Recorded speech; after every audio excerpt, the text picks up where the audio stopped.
Sang Santo penebang kayu memandang ke seberang dan melihat beberapa dewa iblis membawa murid-murid kesayangan mereka. Para ahli iblis muda ini sangat ganas. Masing-masing memiliki fisik yang sangat kuat dan menakutkan. Jelas para ahli yang telah mengalami ujian hidup dan mati. Dia pernah berurusan dengan para iblis dan tahu betapa kuatnya mereka. Dari segi kekuatan fisik saja, bahkan mereka yang berpotensi menjadi dewa sejati pun masih kalah dibandingkan para iblis. Selain itu, karena surga kaisar tertinggi terlibat dalam terlalu banyak pertempuran dan sering berperang melawan iblis, sulit untuk membentuk akademi seperti Yang Kang atau sekte berskala besar. Oleh karena itu, para dewa sering memilih talenta-talenta luar biasa dan mengajari mereka secara pribadi. Pendekatan ini memiliki kelebihan dan kekurangan. Kelebihannya adalah, dengan para dewa dan iblis yang mengajari mereka secara langsung, kekuatan mereka sangat dahsyat, dan masing-masing merupakan seorang elit. Garis keturunan sihir Taois dan kekuatan supranatural surga kaisar tertinggi tetap utuh, dan teknik tingkat dewa juga dapat diturunkan. Misalnya, Sang Hua diajari langsung oleh ayahnya, Sang Ye. Kelemahannya adalah jika seseorang hanya mempelajari apa yang diajarkan oleh gurunya sendiri, akan sulit baginya untuk mempelajari keterampilan unik orang lain. Misalnya, Sang Hua hanya mengolah keterampilan dan kemampuan supranatural Sang Ye dan belum mempelajari keterampilan dan kemampuan supranatural orang lain. Bahkan jika dia telah mempelajari beberapa, akan sulit bagi pihak lain untuk mengajarinya dengan saksama seperti Sang Ye. Meskipun benar bahwa seseorang dapat mengkhususkan diri dalam sesuatu tanpa mempelajari teknik dan kemampuan supranatural orang lain, hal itu juga berarti bahwa, menurut pandangan Kinmu, kemampuan dan teknik supranatural surga kaisar tertinggi belum banyak mengalami kemajuan dan jauh lebih rendah daripada kemampuan dan teknik Yang Kang. Jika Kinmu bisa melihatnya, maka Sang Santo penebang kayu tentu saja juga bisa melihatnya. Sang Santo penebang kayu melirik Kinmu lagi, yang masih menempa besi. Rasa gelisah merayap ke dalam hatinya. Aku melihatnya dalam bahaya di medan perang. Jadi aku menggunakan kemampuan ilahi yang dapat dia pahami. Dia segera mempelajarinya dan melarikan diri dengan selamat. Secara logis, penerusku seharusnya sangat berbakat. Telah menguasai teknik yang kuwariskan hingga tingkat transenden, yang akan menjelaskan pemahamannya yang instan terhadap kemampuan ilahiku. Tapi, mengapa dia begitu tidak dapat diandalkan sekarang? Apakah aku benar-benar salah menilainya? Tepat saat itu, dewa lain mendekat, membungkuk, dan berkata, Guru Surgawi, ahli alam 7 bintang dari surga kaisar tertinggi telah dibawa ke sini. Sang Santo penebang kayu memandang para ahli muda yang mendekat dari surga kaisar tertinggi dan mengangguk sedikit. Biarkan mereka masuk. Sang Hua melihat sekeliling, lalu matanya berbinar. Dia menoleh ke Kinmu di sampingnya dan berkata, Gadis yang sedang menumbuk padi itu bernama Yuha. Dia adalah Yuha, pengguna kekuatan ilahi alam 7 bintang nomor 1. Kinmu menarik pedang dari dinding api, memeriksanya sejenak, lalu memasukkannya kembali karena api belum siap. Sang Hua sangat gembira dan berkata kepada Kinmu, Yuhi adalah murid dewa sejati Pang Yu. Dia lulus ujian menara penekan dewa dan membunuh 3 ahli tingkat iblis sejati muda dari klan iblis dalam pertempuran Shicheng. Dia dikenal sebagai nomor 1 di alam 7 bintang. Dia adalah wanita dengan rambut yang diikat sangat tinggi, seperti menara kecil. Dia sangat cantik. Dewa Harimau Hitam menoleh dan melihat wanita bernama Yuhi itu memiliki ekspresi dingin. Dia melepas anting-anting dan gelang-gelangnya, lalu merapikan pakaiannya. Jelas siap untuk pertempuran hidup dan mati kapan saja. Memang, tidak buruk. Seorang master. Dewa Harimau Hitam memuji. Dia melepaskan perhiasan tambahan dari tubuhnya, sehingga dia bisa bergerak bebas, yang menunjukkan bahwa dia adalah veteran dari banyak pertempuran. Sang Hua tiba-tiba berseru dengan gembira. Hei, kau yang sedang memanen padi, lihat, lihat, ke-10 ahli alam 7 bintang telah tiba. Tunggu, 2 orang hilang. Mungkinkah mereka tewas dalam pertempuran? Kinmu sedang fokus menempa besi, ketika tiba-tiba ia berubah menjadi wujud asli Chen Xingjun, sosok berambut merah dengan tubuh ular. Ia menggunakan segumpal uap air untuk mendinginkan pedang yang terbang, lalu meraih energi vital pedang dan menuangkannya ke bilah pedang. Dengan usapan tangannya, ia mengubah pedang yang berkilauan itu menjadi bola kecil. Dia mengangguk puas. Sang Hua sangat gembira dan berkata, Lihat, itu Shu Yao. Gurunya adalah dewa sejati Yan Shuo. Tetapi dewa sejati Yan Shuo sayangnya meninggal dalam pertempuran terakhir dengan Furi Luo. Namun, Shu Yao memang sangat kuat dengan gaya gurunya. Tekniknya mendominasi, kekuatan supranaturalnya dahsyat, dan dia mengikuti jalan kesucian fisik. Dewa Harimau Hitam memandang Shu Yao dan melihat bahwa pemuda itu tenang dan terkendali. Tidak gentar bahkan ketika langit runtuh. Bahkan di hadapan begitu banyak dewa dan iblis, dia tidak mengubah ekspresinya. Dia memujinya. Dia jauh lebih tenang daripada orang yang menumbuk gandum. Orang yang menumbuk gandum itu ekspresinya berubah berkali-kali di sepanjang jalan. Shu Yao ini juga seorang ahli.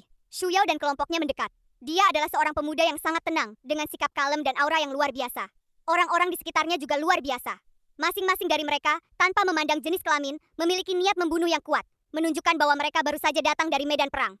Sang Hua sangat gembira dan berkata kepada Kinmu, Setiap ahli muda yang bisa keluar dari menara penekan dewa adalah legenda. Itu Huang Yue di sana. Dia telah mengalami banyak pertempuran dan telah memberikan kontribusi yang luar biasa. Dia juga murid dari Dewa Sejati Pang Yu dan merupakan ahli tercepat yang melewati menara penekan dewa. Hanya saja peringkatnya agak rendah, hanya ketiga. Qin Mu menyimpan pedang terbang yang telah disempurnakan dan memasukkan semua pedang terbang lainnya ke dalam wadah pedang ke dalam api, menyibukkan dirinya sendiri. Dewa Harimau Hitam memandang Huang Yue, yang jelas-jelas seorang fanatik bela diri. Bahkan dalam situasi saat ini, dia masih berlatih. Dan dia tidak lupa mengaktifkan tekniknya sambil berjalan, dengan awan melayang di atas kepalanya. Metode kultivasinya cukup unik. Dia telah mengkultivasi roh primordialnya. Meskipun dia belum mencapai kemampuan untuk memisahkan roh primordialnya. Awan di atas kepalanya adalah fenomena aneh yang disebabkan oleh roh primordialnya yang memadatkan energi primordial. Tingkat kultivasi orang ini sangat tinggi. Mata Dewa Harimau Hitam berbinar, dan dia memuji. Seorang fanatik bela diri lagi. Namun pikirannya murni, tanpa pikiran lain. Pikirannya tunggal, sehingga kondisi mentalnya secara alami cukup kuat. Yang sedang mengirik padi dan gadis kecil dengan kepang panjang, kalian semua harus belajar dari mereka.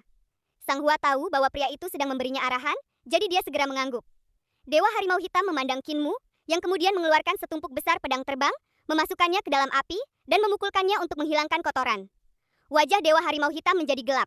Hu He berjalan mendekat. Pandangannya tertuju pada Qin Mu, yang sedang sibuk berlatih pedang terbangnya.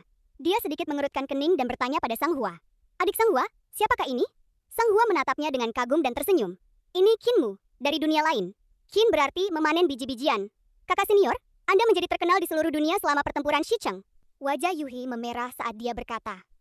Tapi Shicheng tetap jatuh ke tangan musuh. Klan iblis memang lebih kuat dari kita. Tetapi makhluk gaib dari surga kaisar tertinggiku tidak lebih lemah dari klan iblis. Mereka hanya mengandalkan jumlah mereka.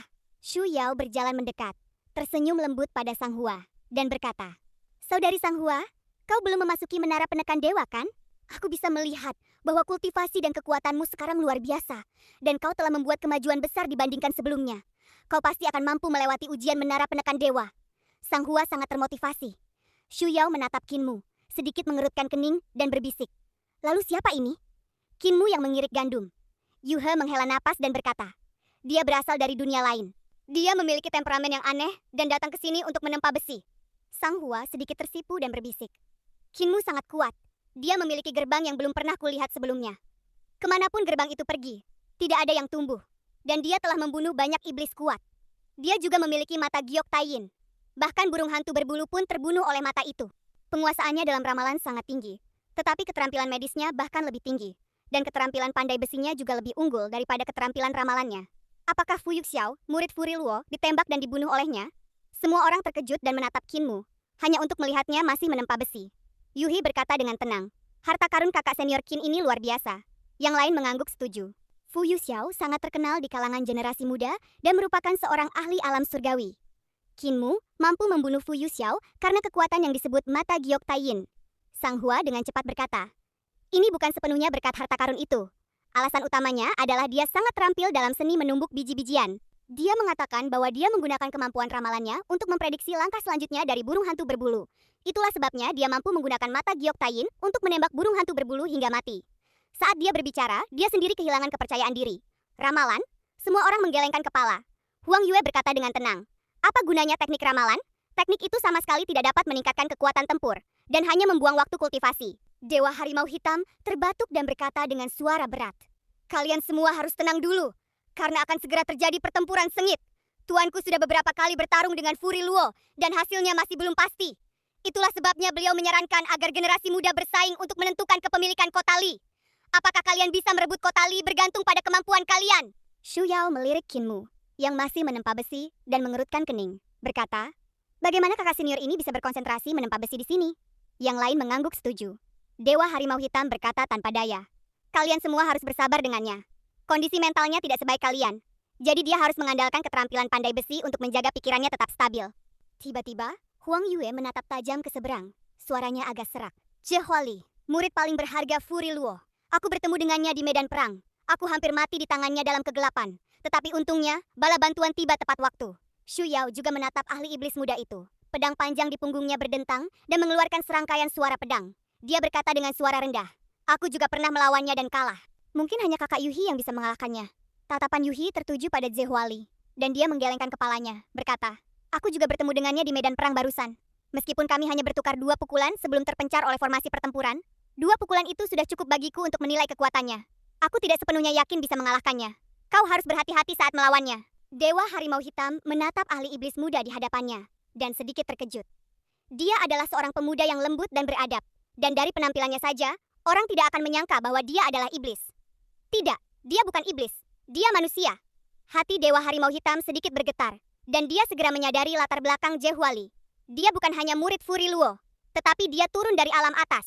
Yu He, Shu Yao, Huang Yue, dan yang lainnya terkejut dan hendak menanyakan detailnya ketika Dewa Harimau Hitam melompat ke udara di atas istana di sebelahnya, berkata kepada sang santo penebang kayu, "Tuanku, Jehuali itu bukan dari tempat yang tepat. Dia bukan anggota klan iblis. Dia seharusnya berasal dari alam atas." Sang santo penebang kayu mengangguk, menatap orang di hadapannya, dan berkata dengan suara berat, "Furi Luo, kau tampaknya memiliki hubungan dengan apa yang disebut istana surgawi. Muridmu turun dari alam atas. Bolehkah aku bertanya, dewa tinggi mana yang menjadi gurunya?" Furi Luo tertawa terbahak-bahak dan berkata dengan santai, "Jehuali memiliki dasar yang paling kokoh. Keterampilan iblisnya sebanding dengan milikku dulu. Kemampuannya luar biasa, dan dia adalah muridku yang paling berharga. Namun, kau tidak salah. Dia memiliki latar belakang yang hebat. Dia juga memiliki seorang guru yang kau kenal. Orang ini dikenal sebagai dewa di antara pendekar pedang, dan menyebut dirinya tak tertandingi. Dia pernah bertarung denganmu." Ekspresi sang santo penebang kayu sedikit muram, dan dia mengangguk, berkata, "Pedang ilahi Luo Wushuang, jenderal tertinggi pasukan Lingxiu, memang teman lama. Aku hanya tidak menyangka kau akan terlibat dengannya." Qinmu yang sedang memukul palu tiba-tiba menggerakkan telinganya, meletakkan palunya, menatap Sang Hua dan bertanya, "Pasukan apa? Yang mana yang tak tertandingi?" Sang Hua dengan cepat menjawab, "Tentara Lingxiu, Luo Wushuang." Yuhe berkata dengan tenang, "Tuanku, Dewa Sejati Pang Yu, menyebutkannya. Luo Wushuang adalah pendekar pedang ilahi bertangan satu kuno, seorang dewa sejati yang kemampuan pedangnya sangat hebat. Dia hanya memiliki satu lengan, tetapi kemampuan pedangnya tak tertandingi." Qinmu terdiam sejenak, lalu tiba-tiba teringat akan Luo Wushuang yang cantik dan berbakat yang pernah ia temui pada malam itu 40.000 tahun yang lalu. Malam itu, dia berdiri di atas kotak untuk melindungi mundurnya pasukan kaisar dan memotong lengan Luo Wushuang dari pasukan Lingxiu. Mungkinkah kedua prajurit yang sangat berbakat ini adalah orang yang sama? Qinmu segera menatap Jehuali, dan Shu Yao bertanya sambil tersenyum, "Kakak Qin yang sedang mengirik padi? Mengapa Anda berhenti menempa?" Qinmu tidak menjawab. Jehuali yang berada di hadapannya segera merasakan tatapannya dan mendongak. Mata mereka bertemu. Tatapan Qinmu tertuju pada punggung Jehuali, di mana terdapat pedang panjang. Pedang itu tampak sangat menyeramkan dan jahat, dengan mata di gagangnya. Mata itu tiba-tiba terbuka dan menatap Qinmu. Ketika Jehuali melihat wajah Qinmu, dia sedikit terkejut dan menunjukkan ekspresi tidak percaya. Dia mengeluarkan sebuah potret dari dadanya, memeriksanya, lalu menatap Qinmu lagi. Tiba-tiba, dia menunjukkan ekspresi terkejut dan gembira. Tatapan Qinmu tertuju pada pedang iblis itu, dan dia berkata dengan suara berat, "Saudari Sang Hua, jika kukatakan padamu bahwa akulah yang memutus lengan pedang ilahi Luo Wushuang, apakah kau akan mempercayaiku? Apakah kau memotong lengan Luo Wushuang, sang pendekar pedang ilahi?" Orang-orang di sekitarnya merasakan keanehan. Bahkan Shu Yao yang paling tenang pun tak kuasa menahan tawa, sambil berkata, "Saudara Qin yang sedang mengirik padi, sebaiknya kau fokus saja pada pekerjaan pandai besi." Qinmu mengalihkan pandangannya, tetapi ekspresinya menjadi sangat serius. Tiba-tiba, Yu He, Huang Yue, Shu Yao, Sang Hua, dan yang lainnya menyingkir, menjauh selangkah dari Qinmu. Hati mereka dipenuhi dengan kejutan dan ketidakpastian. Untuk sesaat, mereka merasa bahwa bocah pandai besi di samping mereka seperti pedang yang hendak dihunus dari sarungnya, memancarkan cahaya dan ketajaman, tetapi kemudian menghilang kembali ke dalam sarungnya. Gerakan mereka adalah reaksi naluriah, cara untuk menghindari semangat bertarung dan niat membunuh yang mengerikan. Ding-ding!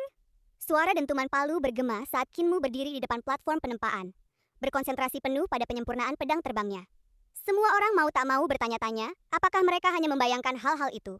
Di sisi seberang, di samping Jehuali, seorang penyihir meliriknya dan berseru kaget, "Orang dalam potretmu mirip dengan anak pandai besi di sana." Jehuali menggulung potret itu, menyimpannya dan berkata dengan tenang, "Guruku telah mencarinya sejak lama. Guruku mengatakan bahwa kemampuan pedangnya dapat mencapai tingkat seperti ini sepenuhnya berkat dia. Ketika aku turun ke alam fana, dia mendemonstrasikan kemampuan pedangnya kepadaku dan memberiku potret ini, memintaku untuk menemukan orang dalam potret itu dan mendemonstrasikan kemampuan pedangnya kepadanya." Penyihir itu bergidik dan terkekeh. "Tuanmu sangat peduli padanya. Tuanmu menyuruhmu mendemonstrasikan ilmu pedangmu untuk menunjukkan kepada anak pandai besi itu betapa kuatnya ilmu pedangmu." "Aku bisa merasakan kebencian di hati tuanmu. Dan selain kebencian, seharusnya ada juga sedikit rasa hormat. Tapi anak pandai besi itu hanyalah seorang anak kecil. Bagaimana mungkin dia menarik perhatian tuanmu? Aku tidak tahu tentang itu." Tatapan Jehuali tertuju pada Qinmu. "Beberapa bulan yang lalu, guruku menghubungiku dari alam lain, mengatakan bahwa orang yang dia cari telah muncul, dan memintaku untuk pergi ke dunia itu untuk menemukannya. Namun, karena perang besar akan segera terjadi, aku tidak punya waktu untuk pergi ke dunia itu. Aku tidak pernah menyangka akan bertemu dengannya di sini. Dia menghembuskan napas pengap dan berkata dengan suara rendah, "Aku benar-benar ingin bertemu seseorang yang sangat dihormati oleh Dewa Pedang." Qinmu, yang sedang menempa besi, tampak sama sekali tidak menyadari tatapan Zhewali dan terus mengerjakan pedang terbangnya. Namun, Zhewali dengan tajam merasakan bahwa tatapannya membuat pemuda itu agak tidak nyaman. Saat pandangannya tertuju pada Qinmu, dia dapat dengan jelas melihat Qinmu menyesuaikan postur tubuhnya. Zhewali tersenyum, menjadi bersemangat. Mata pada pedang iblis itu juga ikut bersemangat, berputar beberapa kali hingga berubah menjadi mata besar yang merah padam. Tiba-tiba, suara Furi Luo terdengar. "Guru Surgawi, sekarang setelah semua orang tiba, mari kita mulai." Sang Santo penebang kayu berkata, "Haruskah kita menetapkan sebuah aturan?" "Aturan? Dalam pertempuran hidup dan mati, di mana aturannya?" Furi Luo tertawa terbahak-bahak. Di alun-alun, tombak hitam itu bergetar dan berdengung. Alun-alun retak, dan tanah mengeluarkan suara gemerisik. Jurang-jurang membentang ke segala arah. Qinmu dan yang lainnya langsung kehilangan keseimbangan dan buru-buru mengalirkan energi vital mereka. Sang Santo penebang kayu mengangkat alisnya, dan kapak besarnya bergetar, berbenturan dengan tombak iblis. Benturan kedua senjata ilahi ini tiba-tiba merobek dan meregangkan ruang di tengah alun-alun. Di tengah gemuruh yang mengguncang bumi, ekspresi Qinmu dan yang lainnya berubah drastis. Tanah datar di bawah kaki mereka tiba-tiba mulai naik tinggi.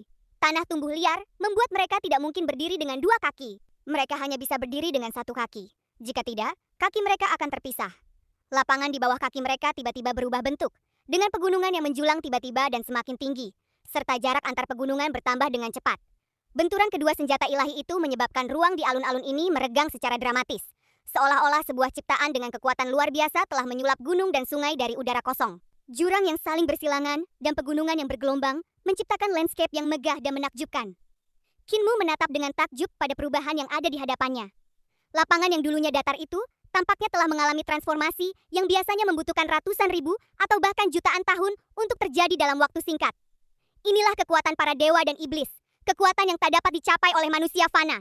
Kini ia menyadari betapa dahsyatnya kekuatan dewa sejati, kekuatan yang bahkan tubuh ilahi buatan seperti Xing'an pun tak mampu menandinginya. Furi Luo mampu menahan serangan Santo penebang kayu. Kekuatannya memang luar biasa. Dengan sedikit berpikir, dia langsung merasakan pedang terbangnya. Sebagian dari pedang terbangnya masih ditempa dalam api iblis Li Huo dan belum ditarik kembali. Qinmu segera memanggil kembali pedang terbangnya. Satu demi satu, pedang terbang melayang dari tempat yang jauh. Masih lebih dari 20 mil jauhnya darinya. Tetapi dia langsung melihat pemandangan yang aneh. Pedang terbangnya sangat cepat dan melesat ke arahnya. Namun jarak antara mereka justru semakin bertambah. Ini jelas merupakan ciptaan para dewa dan iblis. Ciptaan dunia, yang kecepatan perluasan ruangnya melampaui kecepatan pedang terbang. Tiba-tiba, ruang angkasa bergetar hebat. Gunung-gunung menjulang berhenti tumbuh, dan ruang angkasa menjadi stabil.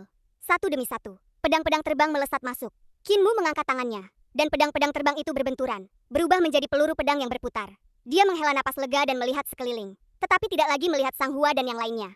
Di sekelilingnya terdapat banyak gunung dan sungai, tetapi gunung-gunung ini tidak terlalu tinggi. Tampaknya lebih dari 10 kali lebih kecil daripada gunung dan sungai di luar. Qinmu memotong sepotong batu, memeriksanya dengan cermat, lalu menghancurkannya menjadi bubuk. Akhirnya batu itu berubah menjadi tanda-tanda run kecil, memancarkan cahaya redup terakhir, sebelum lenyap tertiup angin dan menghilang sepenuhnya. Ternyata itu tidak benar sama sekali. Qinmu menegakkan tubuhnya dan melihat sekeliling. Pegunungan bergelombang ini pasti telah diwujudkan oleh Furi Luo dan Sang Santo penebang kayu menggunakan run. Kekuatan mereka belum mencapai tingkat mampu menciptakan benda nyata. Tiba-tiba, suara menggelegar dari atas langit terdengar. Duel sampai mati tidak mengenal aturan. Meja pasir ini adalah medan pertempuran mereka. 10 orang dari masing-masing pihak akan masuk. Dan siapapun yang keluar hidup-hidup akan menjadi pemenangnya. Bagaimana pendapatmu tentang usulan ini? Hati Qinmu sedikit tergerak. Meja pasir? Dia mendongak dan mengikuti suara itu. Hanya untuk melihat bahwa wajah para dewa dan iblis, seperti Furi Luo dan Sang Santo penebang kayu, telah menjadi sangat besar.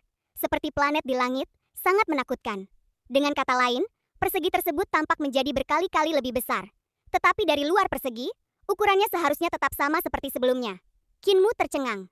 Metode seperti itu benar-benar tak terbayangkan. Dia mengamati alun-alun itu dan menghitung ukurannya segera setelah tiba. Lapangan ini diapit oleh istana-istana di kedua sisi kota, yang tersusun dengan yin di sebelah kiri dan yang di sebelah kanan. Sebuah jalan utama mengarah dari kota ke ujung, menaiki tangga dan masuk ke lapangan.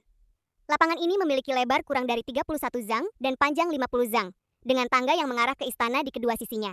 Jika dilihat dari atas, kedua aula dan alun-alun ini seharusnya menyerupai Trigramli, sehingga memunculkan elemen api.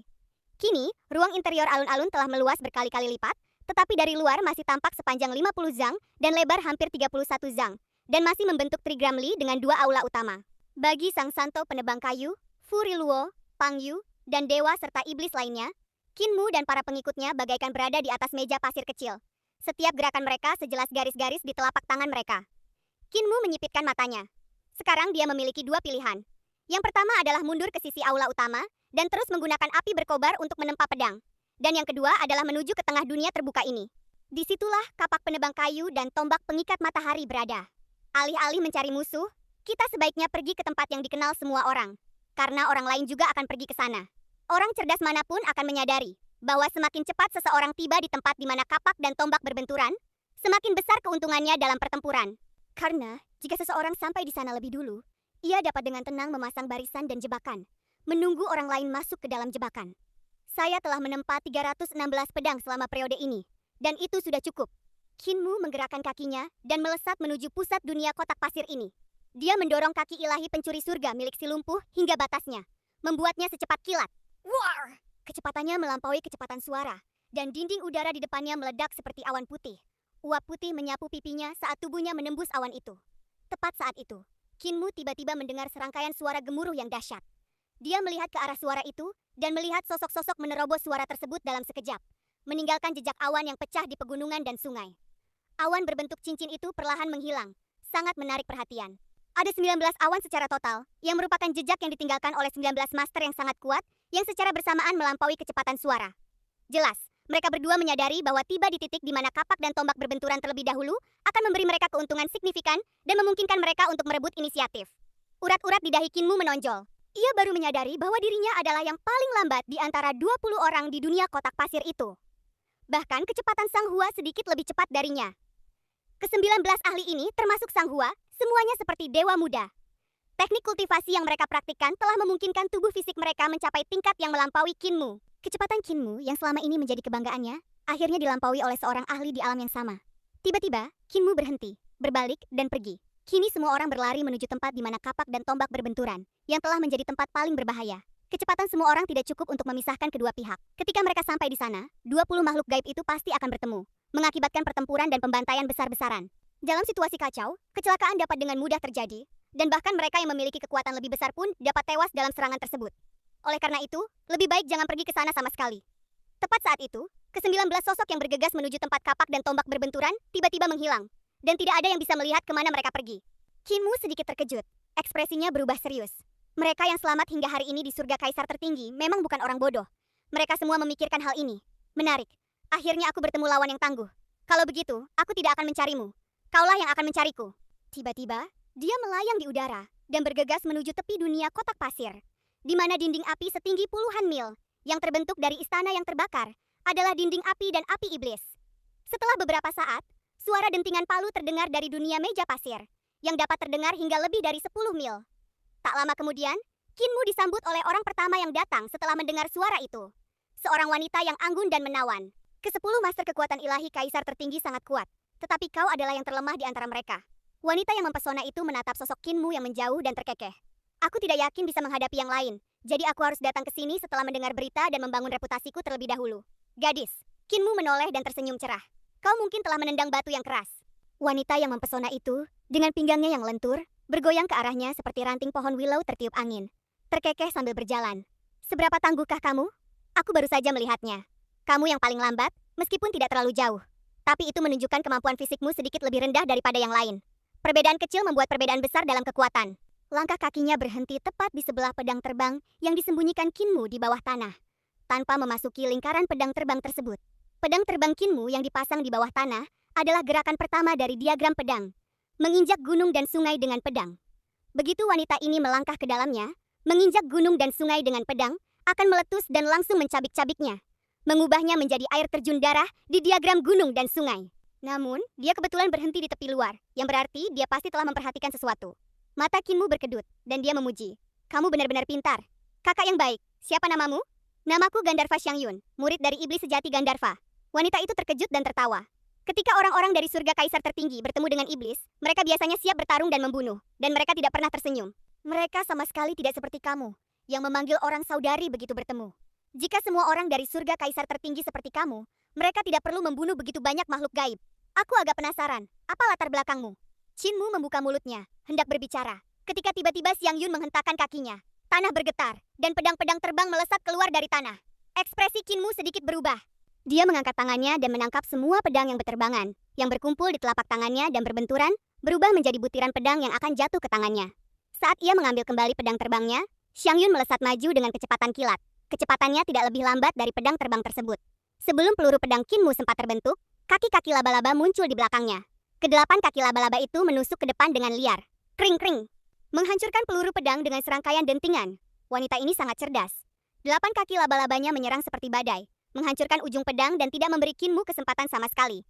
Kamu memang yang terlemah, jadi aku yang mendapat pujian. Sambil tertawa kecil, Xiang Yun mengeluarkan 2 taji tulang yang sangat tajam di tangannya dan menusuk dada Qinmu. Dia baru saja menusuk tubuh Qinmu ketika dia langsung merasakan ada sesuatu yang salah.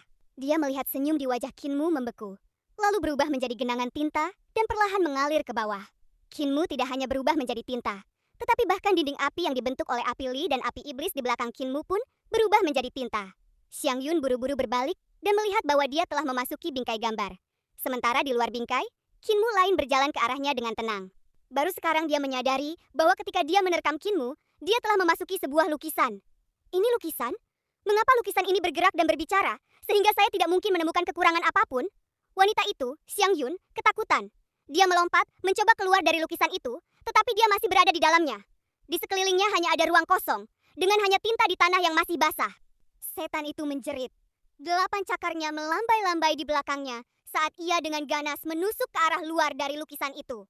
Dengan suara mendesis, kaki laba-laba menembus lukisan itu. Xiang Yun sangat gembira dan hendak merobek lukisan itu lalu melompat keluar. Pada saat itu, Qinmu menghembuskan napas dan lukisan itu melayang turun ke dinding api di belakangnya. Di tengah kobaran api yang dahsyat dan kobaran api iblis, sebuah jeritan melengking terdengar. Lukisan itu hangus menjadi abu. Yang membentuk sosok wanita laba-laba masih meronta-ronta sebelum roboh ke dalam kobaran api dan terdiam. Xiang Yun, aku benar-benar ingin bertarung secara adil denganmu. Tetapi ada terlalu banyak ahli. Aku perlu menghemat energiku untuk menghadapi lawan yang lebih kuat. Qinmu berkata dengan nada meminta maaf. Kau memang sangat kuat dan cerdas. Tetapi kau tetap bukan tandinganku. Tiba-tiba, tanah di bawah kaki Qinmu terangkat tiba-tiba, membuatnya terlempar tinggi ke udara. Tanah yang bergelombang membentuk jejak kaki raksasa. Saat Qinmu terdorong ke atas, duri-duri batu tajam muncul dari tanah dan melesat ke arah Qinmu di udara. Qinmu sedang melayang di udara ketika peluru pedang melesat menembus udara, dan pedang-pedang terbang yang tak terhitung jumlahnya mendesis dan berputar di sekelilingnya, menebas duri-duri batu. Tepat ketika dia hendak menemukan musuh, tanah meledak lagi, dan sebuah tangan raksasa yang terbentuk dari bebatuan terulur untuk menangkapnya. Qinmu melayangkan pukulan. DUAR. Menyebabkan energi di belakangnya meledak seperti raungan dahsyat, memperlihatkan gunung berapi besar yang meletus, dan seketika memperkuat kekuatan pukulannya. Tinjunya menghantam tangan raksasa itu, dan bebatuan hancur seketika. Batu-batu yang tak terhitung jumlahnya berterbangan kemana-mana, berguling-guling, lalu berkumpul membentuk telapak tangan. Tangan itu mengepal erat, dan api iblis berkobar di dalam bebatuan, mengalir di antara mereka. Raksasa lava di antara iblis surgawi, Qinmu terlempar tinggi ke udara akibat guncangan itu. Lengannya hampir patah. Karena terburu-buru, dia melihat ke bawah dan melihat bumi bergetar. Dan seorang anggota klan iblis langit berubah menjadi wujud lava dan menyembur keluar dari tanah. Pria itu baru saja mendarat ketika tiba-tiba dia meraung keras. Qinmu, yang berada di udara, dihantam oleh gelombang suara yang telah menjadi nyata dan jatuh ke dalam dinding api. Ayam kampung, raksasa lava itu mencibir dan berbalik untuk pergi. Tiba-tiba, raksasa itu tampak bingung dan berbalik untuk melihat Qinmu mengambang di dinding api. Namun, Qinmu kini telah berubah menjadi minotaur dengan ekor yang tebal. Temanku, bisakah kau selesaikan mengucapkan kata itu sebelum kau pergi? Qinmu melangkah keluar dari dinding api, dan api iblis serta api berapi-api mengikutinya keluar dari dinding, berubah menjadi 2 naga api yang diinjaknya dengan kakinya. Wajah Qinmu muram. Bukan ayam tanah liat, tapi ayam tanah liat dan anjing tanah liat. Penguasa bintang Yinghuo. Raksasa lava itu berbalik. Wajahnya tampak bingung dan mencibir. Penguasa bintang Yinghuo dapat mengendalikan api, tetapi dia hanya dapat mengendalikan api ilahi. Bagaimana kau bisa mengendalikan api iblis? Apakah manusia juga memiliki metode sehebat ini? Tidak. Ini adalah teknik iblis. Apakah kau juga anggota ras iblisku? Dia semakin bingung. Qinmu kini telah berubah menjadi pria aneh berkepala banteng dan bertubuh manusia. dalam wujud Dewa Bintang Yinghu. Dia jelas seorang dewa, tetapi dia dipenuhi energi iblis dan mengendalikan api iblis. Selain itu, tubuh Qinmu diselimuti pola api, seolah-olah api sedang membakar. Dan salah satu dari dua naga api di bawah kakinya adalah naga iblis. Hanya iblis yang dapat menggunakan kekuatan supranatural yang begitu luar biasa. Dari atas langit, Sang Santo penebang kayu dan Dewa Harimau Hitam menyaksikan pemandangan ini. Dewa Harimau Hitam tampak bingung dan berbisik. "Tuanku, apakah Anda merasakannya?" Sang Santo penebang kayu mengangguk sedikit. "Aku merasakannya." Penampilan mencerminkan hati. Dia memiliki hati yang jahat, dan wajahnya pun tampak jahat. Dewa Harimau Hitam merasa bingung dan berkata, "Tapi aku jelas merasakan sesuatu yang aneh di tubuhnya. Seperti iblis, bukan hanya manusia." "Tuanku, Anda berbohong lagi bukan?" Sang Santo penebang kayu sedikit mengerutkan kening dan berteriak, "Kapan aku pernah berbohong?" Dewa Harimau Hitam membuka mulutnya untuk berbicara. Tetapi setelah melihat Dewa Kaisar tertinggi di belakangnya, dia segera menutup mulutnya, sambil berpikir dalam hati, "Aku harus memberi pelajaran pada penipu tua ini." Mata Sang Santo penebang kayu berkedip, tertuju pada Qinmu. Pikirannya tak terpecahkan. Dia mengalihkan pandangannya dan menatap Furi Luo di hadapannya. Hanya untuk mendapati bahwa Furi Luo juga menatap Qinmu dengan penuh minat. Setengah iblis? Kekuatan sihirnya sangat kuat, sehingga dia bisa bertarung setara dengan murid sumo, Shi Kwansong, menggunakan kekuatan sihirnya untuk menutupi kekurangan kekuatan dan fisik tubuhnya. Furi Luo tiba-tiba tertawa dan berkata, "Guru Surgawi, penerusmu adalah seorang pemuda yang menarik. Setengah iblis." Sang Santo penebang kayu merasakan merinding, tetapi dengan tenang menjawab, "Setan apa? Dia hanyalah manusia yang telah menguasai teknik-teknik setan. Siapa yang lebih tahu tentang teknik-teknik setan daripada aku?" Furi Luo terkekeh pelan dan tidak berkata apa-apa lagi. Raksasa lava itu menarik napas dalam-dalam. Tubuhnya membengkak dengan cepat saat ia menyerbu ke arah Qinmu. "Namun, kau tetaplah seekor ayam. Tubuh fisikmu belum pernah mencapai tingkat dewa sejati muda. Bahkan, jika kau berkultivasi hingga mencapai wujud penguasa bintang, kau tetap akan sangat rentan. Energi Qinmu hampir seperti kekuatan yang dahsyat. Dua naga berlari kencang di bawah kakinya saat ia menerjang maju. Cahaya bintang muncul di belakangnya, dan bintang-bintang yang tak terhitung jumlahnya berkumpul di belakangnya, membentuk sungai cahaya. Setiap bintang terhubung dengan bintang lainnya oleh cahaya bintang. Jika diperhatikan dengan saksama, kita dapat melihat bahwa setiap bintang ini dihuni oleh seorang dewa. Garis-garis cahaya bintang itu adalah cahaya yang dipancarkan oleh para dewa tersebut. Sinar cahaya yang tak terhitung jumlahnya saling berjalin dan bersilangan, membentuk medan gaya yang aneh. Inilah kekuatan ilahi yang diciptakan oleh Li Tianxing setelah memahami teknik penyatuan agung dari kitab suci pemeliharaan iblis surgawi agung, kekuatan telapak bintang surgawi Luo agung. Dalam hal kekuatan supranatural, selain para dewa, Qinmu belum pernah melihat kultivator Qi manapun yang kekuatan supranaturalnya begitu luar biasa. Raksasa lava itu mencibir. Tinjunya yang besar menghantam ke arah Qinmu. Dengan raungan yang memekakan telinga, bebatuan hancur berkeping-keping, dan Qinmu terhuyung mundur. Kemudian dia berputar dan menyerang maju lagi. Naga raksasa lava itu meraung. Kobaran api iblisnya semakin dahsyat, dan tiba-tiba menyerbu ke arah Qinmu. Keduanya bertabrakan lagi dengan raungan yang memekakan telinga. Dan kedua naga di bawah kaki Qinmu hancur oleh gaya dorong balik yang sangat besar, menyebabkan dia jatuh ke belakang. Tubuh raksasa lava itu terguncang begitu hebat, sehingga potongan-potongan batu berterbangan kemana-mana. Tetapi segera ditarik kembali ke tubuhnya oleh semburan api iblis. Api iblis yang mengalir melalui anggota tubuh dan tulangnya seperti darah dan tendonnya, yang sangat aneh.